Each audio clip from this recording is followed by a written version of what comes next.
آئیے کتاب رحمت سورہ الکہف اٹھائیں۔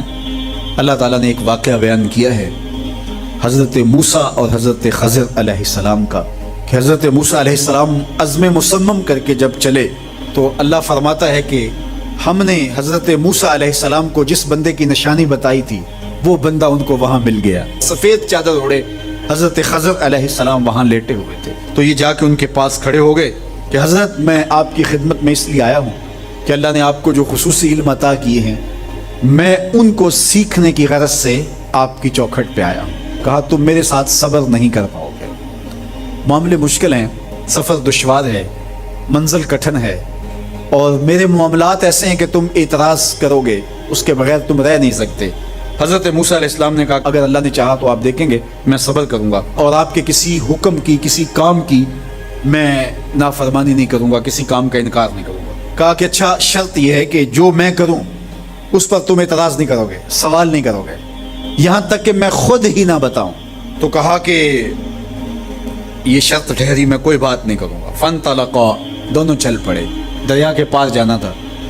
جو کشتی کا مالک تھا، کشتی بان تھا، وہ حضرت خضر علیہ السلام کو جانتا تھا تو اس نے کرایہ بھی نہیں لیا، لیکن جب کشتی پر سوار ہوئے تو عصا مار کے حضرت خضر علیہ السلام نے کشتی کا ایک پھٹا توڑ دیا۔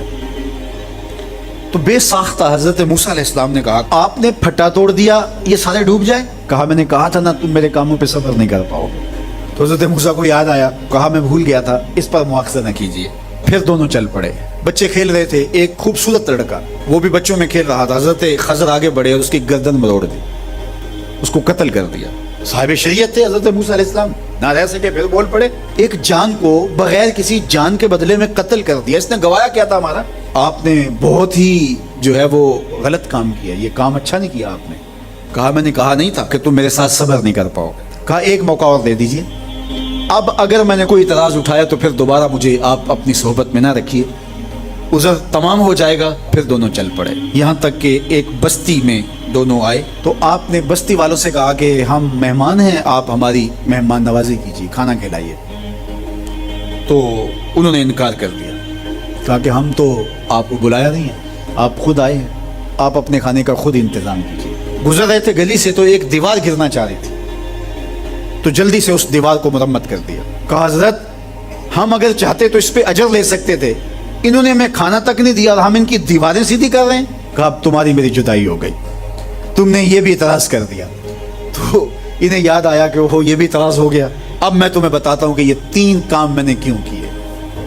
اللہ اکبر۔ اب سنیے، قرآن ہمیں بتاتا ہے کہ ظاہری علم بھی ہوتا ہے لیکن کوئی باطنی علم بھی ہوتا ہے۔ کہا وہ پہلی بات کشتی والی سنو، یہ 2 مسکین بچوں کی کشتی تھی، ان کے گھر کا چولہا اس کی کمائی سے جلتا تھا۔ دریا کنارے کنارے ایک ظالم بادشاہ رہا تھا جو لوگوں کی کشتیاں چھین رہا تھا، ہم نے تھوڑا سا عیب لگا دیا، وہ ٹوٹی کشتی چھوڑ کے چلا گیا۔ اب وہ تھوڑے سے پیسے لگا کے کشتی مرمت کرا لیں گے، گھر کا چولہا جلتا رہے گا، بتاؤ اچھا کیا یا برا کیا؟ کہا رہی بات اس بچے کی جس کو ہم نے قتل کیا، اس کے ماں باپ مومن تھے، نیک تھے، صالح تھے، بچے نے بڑا ہو کے بہت برا ہونا تھا، ہم نے اس کو قتل کر دیا، اللہ اس کے بدلے ان کو بہتر اولاد دے گا۔ علماء تفسیر میں لکھا ہے اس بچے کے بدلے میں اللہ نے ان والدین کو ایک بیٹی عطا کی جس کی نسل سے 70 نبی پیدا ہوئے۔ دیوار کی کہانی بھی سن لیجئے، یہ شہر کے 2 یتیم بچوں کی دیوار تھی اور اس کے نیچے ان کا خزانہ تھا اور ان کا باپ بڑا نیک تھا۔ خزانہ دیوار کے نیچے ہے، دیوار گرنا چاہ رہی ہے، کسی معمولی دھکے سے گر جاتی۔ 2 ہی صورتیں تھیں، یا وہ بچے خود اپنا خزانہ اٹھا لیتے یا لوگ اٹھا کے لے جاتے۔ لوگ اٹھا کے لے جاتے پھر بھی ہاتھ میں کچھ نہ آیا، اور اگر وہ خود اٹھا لیتے تو بچے ہیں، بچپنے کی وجہ سے وہ اس کو اڑا دیتے۔ تو ہم نے اس کے اوپر دیوار کھڑی کر دی، جب تک وہ اس قابل نہیں ہو جاتے کہ یہ خزانہ نکال کے اس کو صحیح مصرف پہ لگا سکیں اتنی دیر تک دیوار گرے گی نہیں۔ اللہ اکبر۔ وہ کسی وجہ سے دیوار قائم رہے گی، اور جب وہ اس عمر کو پہنچ جائیں گے جس عمر میں وہ اس خزانے کو سنبھال سکیں گے تو پھر دیوار خود بخود گر جائے گی اور یہ خزانہ نکال کر کے اپنے کام پہ لے آئیں گے۔ میں جب پہلی مرتبہ اس کو جو ہے وہ غور کے ساتھ تلاوت کیا تو مجھے یہ لگا کہ اس کا انطباق پاکستان کے حالات پہ بھی ہو سکتا ہے، اس لیے کہ یہ بھی یتیموں کا سرمایہ ہے۔ کتنے یتیم روتے بلکتے رہ گئے اور ان کے سر سے جو ہے وہ سائے اٹھ گئے اس وطن کے لیے، لیکن میرے مالک نے اس ملک کے خزانوں پر گہرے پہاڑ اور بڑی بڑی دیواریں کھڑی کر دی ہیں۔ جب تک یہ قوم بلوغت تک نہیں پہنچے گی اتنی دیر تک وہ خزانے ظاہر نہیں ہوں گے، اور جب یہ قوم اپنی بلوغت تک پہنچے گی، شعوری بلوغت، فکری بلوغت، علمی بلوغت، اور رب سے جو وعدہ کیا تھا پاکستان کا مطلب کیا، لا الہ الا اللہ، جب اس بلوغت تک یہ پہنچ جائے گی، اس وعدے کی تکمیل ہوگی، پھر رب دیوار ہٹا دے گا اور پاکستان کو اللہ اتنے خزانے دے گا اور پاکستان ایسا مالا مال ہوگا دنیا دیکھنے آئے گی انشاءاللہ۔ اس لیے رب نے دیواریں بنا کے رکھی۔ تمہارا باپ معین الدین چشتی بڑا نیک تھا، تمہارا باپ داتا گنج بخش علی حجویری بڑا نیک تھا، تمہارا باپ حضرت مجدد الف ثانی بڑا نیک تھا، ان کی وجہ سے میں دیواریں کھڑی کر رہا ہوں اور مضبوط حصار لگا رہا ہوں تمہارے خزانوں پر، اور وہ وقت آئے گا جب تم بلوغت کی عمر کو پہنچو گے، دیواریں ہٹ جائے گی اور تمہارا وطن زمانے پہ مہکتے پھول کی طرح اور چمکتے ستاروں کی طرح اور روشن آفتاب کی طرح چمکتا اور مہکتا دکھائی دے گا، اور زمانہ پاکستان دیکھنے آئے گا، پاکستان دنیا کی قیادت کرے گا انشاءاللہ۔ تو کہا یہ تعویل ہے ان باتوں کی جو باتیں میرے رب نے مجھے بتائی، اور یہ میں نے اپنی مرضی سے نہیں کہی، اور جو میں نے کیا اپنی مرضی سے نہیں کیا۔ تو یہ باطنی باتیں ہیں، شاید یہ باطنی باتوں کے جوش میں یہ بات بھی میں کر گیا۔ وہ کیا کسی نے کہا تھا کہ بھری محفل میں ایک راز کی بات کہہ دی، بڑا بے ادب ہوں سزا چاہتا ہوں۔ مصر کے اندر حضرت موسیٰ علیہ السلام نے ایک کبتی کو تھپڑ مار دیا تھا، قرآن مجید کے دامن میں یہ واقعہ موجود ہے۔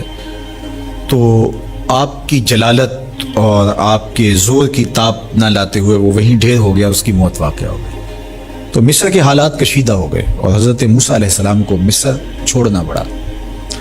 تو وہ شہر مدین کی جانب جا رہے تھے کہ راستے کے اندر ایک کنواں تھا، وہاں کچھ لوگ اپنے جانوروں کو پانی پلا رہے تھے۔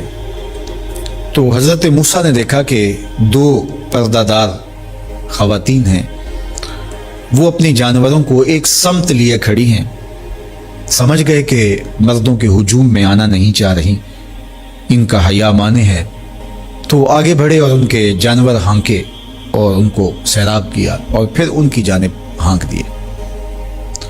وہ واپس گئیں اور اپنے والد بزرگوار سے کہا کہ ایک سالے نوجوان جس کی آنکھوں میں شرم و حیا تھا، اس نے ہمارے ساتھ یہ مہربانی کی۔ تو ان کے والد گرامی نے کہا کہ جاؤ اس کو بلا کے لاؤ۔ قرآن مجید میں اس کا ذکر کیا گیا، فجاءتہ احداہما تمشی علی استحیاء، ان میں سے ایک خاتون حیا میں سمٹی ہوئی حاضر ہوئی۔ اس نے کہا کہ ہمارے والد گرامی آپ کو بلاتے ہیں، آپ نے ہمارے ساتھ جو مہربانی کی ہے اس کا وہ اجر دینا چاہتے ہیں۔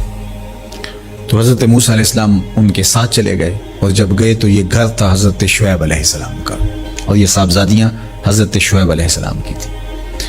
تو اس خاتون کا شرم و حیا کے ماحول میں حضرت موسیٰ علیہ السلام کو یہ کہنا اور چل کے اس انداز سے آنا، قرآن نے اس کی حکایت بیان کی ہے۔ تو خدا کو پسند ہے کوئی خاتون حیا کے ماحول میں آئے تو اللہ اس کی آمد کو اور اس کے آنے کو قرآن کا عنوان بنا دیتا ہے، اور قرآن کی حکایت بنا دیتا ہے کہ جو خاتون حیا کے جوہر کی مالکہ ہو وہ اللہ کو کتنی اچھی لگتی ہے۔ اللہ اکبر۔ حضرت نبی اکرم صلی اللہ علیہ وآلہ وسلم کا فرمان حیا کے حوالے سے، الحیاء من الایمان، حیا ایمان سے ہے۔ تو جتنے بھی ایماندار لوگ ہیں وہ پھر حیا کے جوہر سے مزین ہوں گے، مالا مال ہوں گے۔ آپ دیکھ لیجئے سب سے بڑے ایماندار تو میرے اور آپ کے آقا مولا ہیں، اور حضور کمواری لڑکی سے زیادہ حیادار تھے۔ باقی حضور کے اصحاب دیکھ لیجئے، ان کا حیا، اور حضور کی ازواج مطہرات کا حیا دیکھیے۔ ام المومنین حضرت عائشہ رضی اللہ تعالی عنہا فرماتی ہیں کہ حضور کا جب وصال ہوا اور حضور میرے حجرے میں دفن ہوئے، تو میں جب حضور کی قبر انور پہ جاتی تو معمولی چادر اوڑھ کے چلی جاتی، اس خیال سے کہ میرے شوہر ہیں۔ پھر حضرت ابو بکر صدیق رضی اللہ تعالیٰ عنہ کا وصال ہوا تو وہ بھی ساتھ دفن ہو گئے، تو میں پھر بھی اسی حالت میں جاتی اور میں سوچتی کہ ایک میرا شوہر ہے اور دوسرا میرا والد ہے۔ کہا پھر حضرت عمر رضی اللہ تعالیٰ عنہ کا انتقال ہوا اور وہ بھی ساتھ مدفون ہوئے، تو حضرت ام المومنین فرماتی ہیں کہ اب جب میں جاتی تو میرا جانے کا انداز مختلف تھا. فواللہ ما دخلت الا وانا مشدودۃ علی ثیابی حیاء من عمر. کہا اب جب بھی میں جاتی تو خوب اوڑھنی اوڑھ کے اور چادر لے کے جاتی, مجھے عمر سے حیا آتی. یہ ام المومنین کا انداز زندگی ہے. مخدرات اسلام کو اس سے سیکھنا چاہیے. جو قبر میں دفن ہیں ان سے بھی یہ حیا کریں, جو مومنوں کی ماں بھی لگتی ہیں. اور آج یہ دلائل دیے جائیں کہ پردہ تو جناب دل کا ہوتا ہے, چہرے کا پردہ تو نہیں ہے. باقی کسی کو اپنی آنکھ میں شرم پیدا کرنی چاہیے. عورت کو کیا ضرورت ہے کہ وہ اپنے آپ کو ڈھانپ کے رکھے. اب ام المومنین کا عمل یہ ہے کہ فرماتی ہیں کہ میں اپنے آپ کو خوب سمیٹ کے جاتی حیاء من عمر. عمر قبر میں ہیں لیکن ام المومنین فرماتی ہیں مجھے پھر بھی حیا آتی. اور حضرت سیدہ طیبہ طاہرہ حضرت فاطمہ الزہرا رضی اللہ تعالی عنہا نے کہا کہ عورت کے لیے بہترین پردہ یہ ہے کہ اس کو کوئی غیر مرد نہ دیکھے اور وہ غیر مرد کو نہ دیکھے. تو جب یہ ہمارا دین ہمیں سکھاتا ہے اور حیا کا یہ سبق دیتا ہے, بڑوں سے حیا کرنے کی تلقین کی گئی, اللہ سے حیا کرنے کی, اس کے رسول سے حیا کرنے کی تلقین کی گئی. صحابہ فرماتے ہیں بعض اوقات ہم کچھ پوچھنا چاہتے ہوتے تھے اور حضور کے حیا کی وجہ سے ہم ایک عرصہ تک وہ بات نہیں پوچھ پاتے تھے. آج دادا کے سامنے بچے جس طرح بات کرتے ہیں اور جس طرح بچوں سے حیا کا جوہر ختم ہو گیا ہے اور اس کو وہ تہذیب نو کا کرشمہ سمجھتے ہیں اور جدید دور کی کرامت سمجھتے ہیں. یہ دور جدید کی کرامت نہیں ہے, یہ جاہلیت ہے.